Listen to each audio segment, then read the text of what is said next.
पर्यावरण ठीक करने हेले कृषक भाई जैविक सार व्यवहार उपर विशेष निर्भर करने उचित। जैविक सार मध्य पंचगव्यर भूमिका विशेष भाव में गुरुत्व बहन करे। पंचगव्य कहले पंचतत्व अर्थात पंचटी तत्वर मिश्रण एक पदार्थ।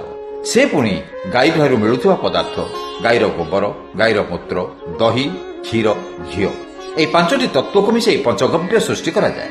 यह द्वारा कृषक भाई मानकु बहुत लाभ मिलता है। फसलर कीट नियंत्रण, रोग नियंत्रण भाव में उपयोगी होई कृषि क्षेत्र में तरल पदार्थ भाव में सिंचन मध्य करा जाए। आसंतु जानिबा एहार प्रस्तुति प्रणाली।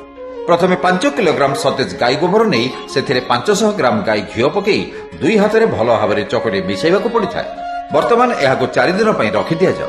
यही 4 दिन मध्य सकाळे, द्विपहरे एवं संध्यारे भल भाव में मिसा जाए। 4 दिन बीतीगला पर पंचम दिन गोटाए खोला मुह थिबा प्लास्टिक ड्रम 30 लिटर पानी रही पारुथला भली आनी 3 लिटर सतेज गाई मूत्र एथिरे ढळा जाई और 2 लिटर गाई क्षीर, 2 लिटर दही और 3 लिटर पैड़ पानी को भल भाव में मिसे एक द्रवण करा जाए।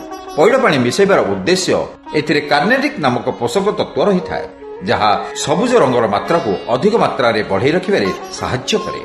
पंचगव्य सेथिपई व्यवहार हुए जहाँ फल गछरे सिंचन करने द्वारा गछर रंग अधिक सबुजिया देखा जाए।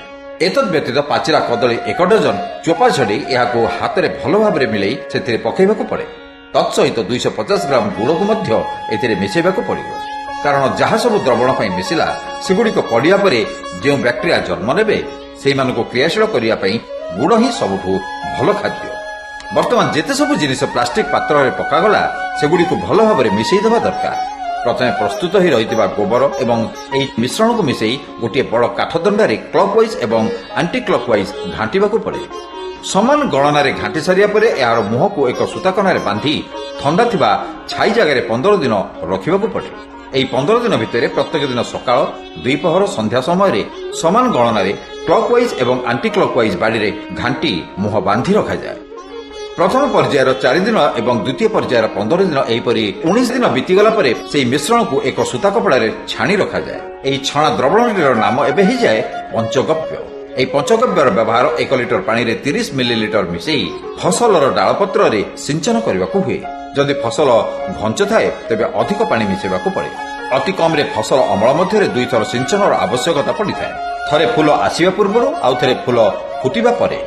एहार पोषक तत्व भूमि उर्वर, फलपुष्टियुक्त और परिपक्व होई उत्पादन में वृद्धि घटे थाए।